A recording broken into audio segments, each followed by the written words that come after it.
All right, what's up, family? It's your boy John Bacon from the Bacon Bits Podcast. Thank you so much for your support, likes, and ratings. Please don't just listen, but rate me, follow me, and subscribe. This is an amazing way to offer free support. My beautiful queen and I have some books that we have written for your growth. So the first book we have is a workbook, actually. It's called Healthy Relationships, and this is a workbook through the lens of faith. Because what makes a relationship healthy or unhealthy? So this workbook is designed, it's a 12-week, it's a biblically grounded course, and every week has a few different principles. So if some of our principles, some of our topics that we're covering are respect, cultivating security. And this is not just between a husband and wife. This is between parents, between siblings, between friends, between your bosses, employers. So it's really important, and everyone deserves a healthy relationship. And also we have The Balanced Life by John Bacon. It covers how to be prosperous in your finances, relationships, your health, your mind, and your spirit.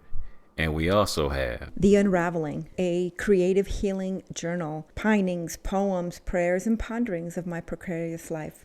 I've had a testimony of I've had 2 brain tumors and 2 brain surgeries, and I'm super grateful, but I'm still grieving the process of healing. And this is part of the process. In this book, you have devotionals, you have prayers, and you have some ponderings. And in between these pages, there's a space for you to also be prompted to paint and to create your own, or maybe you want to write something in these books. This is part of your creative healing journal that we get to walk through together. And you guys can just head over to Kingdom Servants First. Kingdom Servants, the number 1, st.com. And you can purchase all 3 of these books. Thank you for your support, your love, and your contributions. God bless. At 55, I can look back over my life and say I am nowhere near where I thought I was going to be at 18. So have you ever had a funeral service for your expectations of how you thought life was going to go?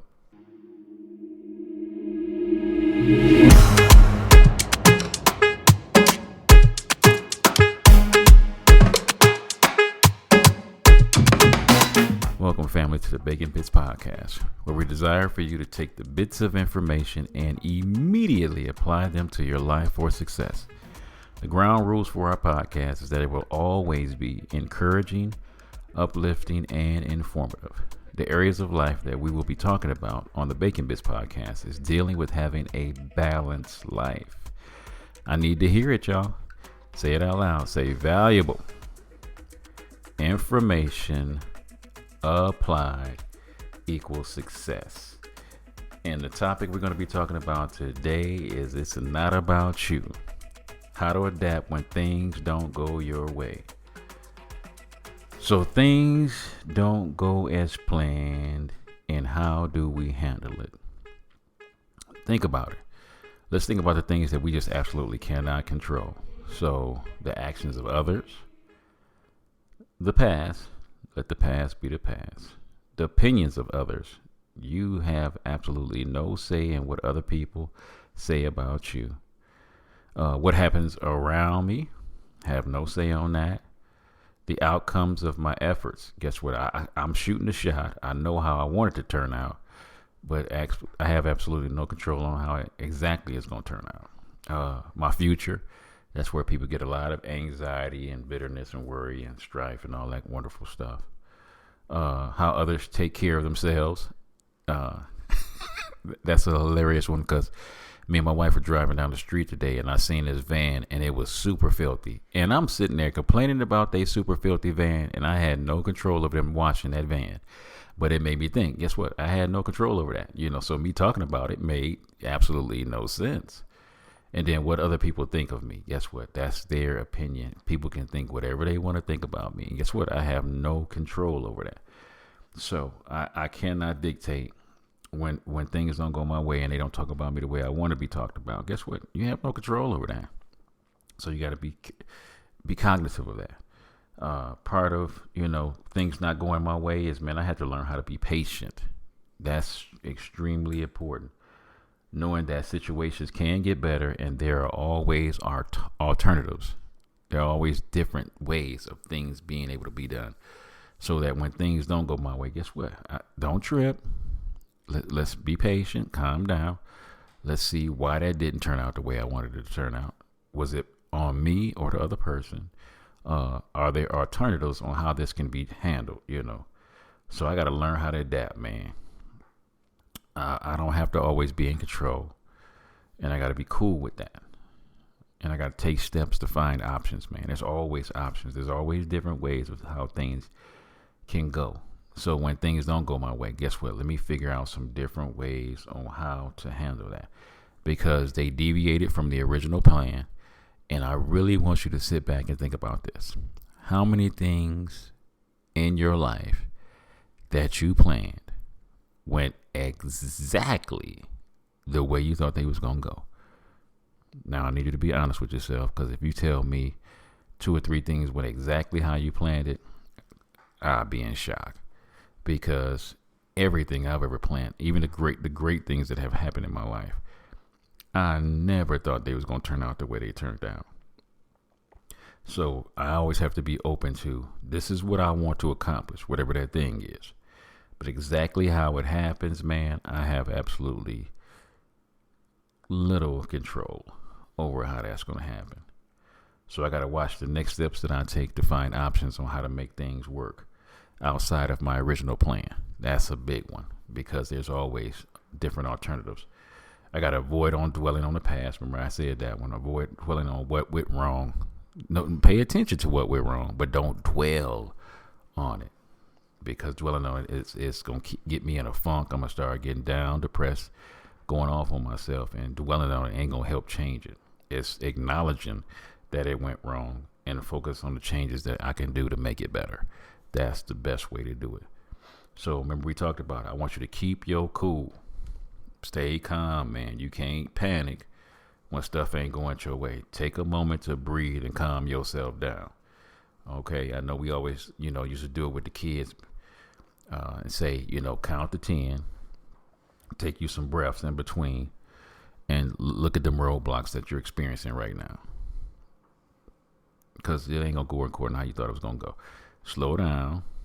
It's a roadblock. Let's just be honest. I can't do it the way I thought I was going to do it. That way it didn't work. Okay. So now that didn't work, let me avoid being hard on myself and others. Ooh-wee. Because y'all know our worst critics, it's usually us. Who ought to be our biggest praisers? God and us. So we got to make sure that in the process of things not turning out the way we thought they was going to turn out, make sure we're not being super hard on ourselves and others. Because getting upset will not make the situation any easier. That's for sure. So we got to take a step back for a moment and just consider some things. Sometimes you have to consider, guess what? I need to take a 15, 20-minute break from this, because I'm so involved. I can't look objectively at this thing that I'm looking at. And I'm just saying 15 to 20 minutes. I mean, it could be anywhere to 30 minutes. It could be an hour. It might even be a day. Take a walk, and see, like, what could I have done to make this better? If it's jacked up, what could I have done to make it better? If you need to go get you something to drink, no alcohol, go get you something to drink. Whether it's going to get you something to eat because you're having a halt moment where you super hungry right now and you're not making good decisions. So that's why it didn't turn out the way it should have. You're too involved, so you're super angry that it didn't turn out the way it was. Because you might be lonely in the process of trying to make this thing happen. You might have needed to get some help. And then did you get some rest, before this happened? Were you rested up and able to function at a high capacity to make this thing happen correctly? Or were you functioning off of, 1 or 2 hours of sleep and you was trying to make it happen? So I then got upset and it wasn't able to turn out the way I wanted it to turn out. I got to try some activities that's going to help calm me down. Putting on my favorite music, man, that will change my attitude in a minute. And in my emotions, man. Put on some jams. I can easily get out of funk real quick if I put on me some songs that I know that just make me happy when I listen to them. Can I listen to a YouTube podcast video and see that, man, some of my encouragers, some of the dudes that I listen to, guess what, get me out of this funk, because they got me thinking about something different than what I'm dealing with at the moment. So is there a book? Is there a hobby that I can do? I like working out. So working out is kind of like my therapy. So when I'm working out, that helps me get a better clarity on, that thing that didn't turn out right. So that's part of calming me down. And then going back into the situation, being patient and calm.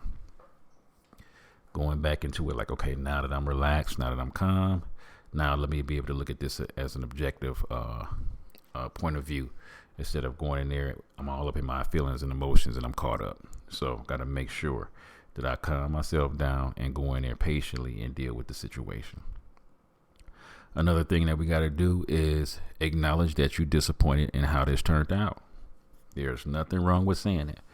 Once you didn't calm down, you can begin to address the disappointment. Yeah, I'm disappointed that this didn't turn out the way I wanted to. I wanted more people to listen to the podcast. I wanted to make more money at my job. And I thought when I got this new position, I would make that much money. It didn't happen.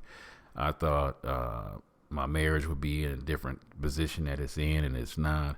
I thought my kids was going to turn out a different way, and it didn't happen. I got to deal with that. Sometimes our lives didn't turn out the way we thought they was going to turn out. I have to bring this up always at my facility where I work at is, sometimes guess what? I have to have a burial for the expectations I thought where I was going to be at 18. At 55, I can look back over my life and say, I am nowhere near where I thought I was going to be at 18. So have you ever had a funeral service for your expectations of how you thought life was going to go? Let me acknowledge that I'm disappointed that things didn't go the way I wanted them to go. Let me be cognitive of that and say that it didn't go the way I thought it was going to go. Let me have a moment. Let me be there. Let me acknowledge that. You can also be writing the disappointment down. Write it down. Maybe talk about write it down in a journal. Acknowledging that, man, because it's something beautiful about writing it down on paper sometimes. That is a big blessing sometimes, is to journal, man. And as you write it down, man, you have a tendency to think through the process even more as you acknowledging that you're disappointed. It's beautiful to be able to look at it on paper and say, what didn't go my way? What was it that I thought was going to go that way? But guess what? The person that I'm dealing with, they didn't act accordingly to how I thought they was going to act. So guess what? Now I got to go a different route. Why is this upsetting me? Ask myself that question. Why is it upsetting me? Because it didn't go my way. How can I move forward from this disappointment? Not just stay stuck. Because anytime you have an aha moment, which I believe this is when you're dealing with this, is you have an awakening. Guess what? It didn't turn out the way I thought it was going to turn out. Let me be honest with, man, I thought this was going to turn out way better than it did, and it didn't. So I'm acknowledging that I'm disappointed and my feelings are hurt. But what action steps are going to take to process this and move on? To avoid suppressing my feelings, and then to make sure that let me deal with it. And in the short term, if it only makes me feel worse, let me make sure I'm dealing with it now, so I can move on from this and keep going. Let me assess what went wrong. Thinking about the situation from an objective standpoint, I got to make sure that I avoid blaming others for what happened. Did somebody else disappoint me in this situation? Yeah. Did I articulate how I wanted them to do it when I was doing this thing that I was end up being disappointed in? Can I honestly say, what, I thought I had expressed, this is how I wanted it to turn out. I wanted you to put in, 30% of energy on this one, and you ain't give me but 10. Can I acknowledge that, man? I didn't have you come forth and you didn't buy into it like I thought you was going to buy into it, because I didn't explain it clearly, and that's why I didn't get the results that I wanted to get. It wasn't your fault. I should have been better at articulating how I wanted this to go, and I can't blame you because I didn't have show you the fire and the desire of what I wanted this thing to turn out. So I got to try to be clear on how this thing happened. I got to truly see, how did this thing happen? So my judgment might be cloudy because I'm having negative emotions and stress. So it didn't turn out the way I thought it was going to turn out. But then if I look back at it, maybe an hour from now, a day from now, it might be I was cloudy in my judgment of how I thought this was going to be, because I was all up in my emotions and I was stressing. And I put too much stress on the people that I was having do this thing that I wanted them to do. Instead of listening to others that have a more objective view, I got to make sure I'm taking a neutral approach. Yeah, don't go all the way down on myself, and don't get super, positive, like didn't nothing go wrong. So I got to acknowledge that, like, man, I got to adapt to this didn't work out. Can I look at the pros and cons of the situation that I was in, taking an assessment of, okay, what went right and what went wrong, and evaluate the good and the bad, check that out. Like, okay, man, these things did go good. They did go good, man. It caused me to be healthier because I took a new approach to my health and trying to accomplish this goal. So I didn't, say, for instance, I was desiring to lose 50 pounds. It didn't turn out like I thought it was, but I did lose 35. Okay. My cholesterol level was better. All right. I'm exercising more than I have in the last 3 years combined. Look at all these good things that happened, even though it didn't turn out like you thought it was going to happen. So let me write down the pros and cons of what happened, because if I write it down, guess what? Now I'm going to get a more realistic approach to what really went happen. So it didn't go as bad as I thought it did, but I just didn't accomplish the goal that I wanted to. Let me get to the point where I can accept the things that I can control and the things that I can't control. Let me get to the point of the things that I can control and the things that I can't control. Because the things that I can control, I can control my thoughts and actions. I can control how I speak to myself. That's super important, because, man, people really don't realize the negativeness that they speak over their lives. I mean, I've heard co-workers, I've heard family members, man, under their breath, and I can hear them when they say it. Stupid. Man, that was dumb. Oh, my God, you idiot. And I'm like, I can hear them say this out loud. So they're verbally saying it out loud where they can hear themselves say it. So they are verbally abusing themselves and don't even realize it. And that's amazing that can happen, but most of us don't even realize it. We're verbally saying out loud and tearing ourselves down. How I spend my free time, I can control that. How I handle the challenge, I can control that. Them goals I'm setting for this, I can control that. What I give my energy to, I can control that. So I ain't got to be disappointed by that, and watch out for the boundaries. So I got to accept the things that I can control and can't control. Some things are simply out of my control. For example, I've made plans to travel for the weekend and a storm hits. Can you imagine you've planned your wedding and the worst storm is coming through town on the weekend of your wedding? Guess what? You had absolutely no control over that. Man, you're looking at you noticing that your bank account is dwindling down faster than it usually do. And you're like, I'm doing the same purchases I've been doing all this time. But you didn't realize that gas prices was going up. You didn't realize that, food and necessities that you need were starting to go up. And so your bank account started dwindling because you didn't figure in the economy and inflation and all that stuff. So, your financial situation is not turning like the way you thought it was going to turn out. So you got to, guess what? We didn't plan for that. There are forces outside of ourselves that we have absolutely no control over. Got to understand that. The weather, the economy, just think about this. I love my queen like a man is supposed to love his queen, but I cannot make her love me back. See, that's the things that we can't control. And you can love them, but guess what? Can you make them love you back? You cannot. So you got to be cognitive. Yeah, I've raised my kids the best that I can. You taught them what they're supposed to be taught. Can you make them make the decisions that you want them to make? No, you cannot. So you got to be accepting of that and roll with the punches. So a couple of things I want to close out with is I need you to avoid dwelling on the things that you cannot change. Avoid dwelling on that. There's things you just absolutely cannot change. Things you are not in control of. I need you to focus on the things that you can control.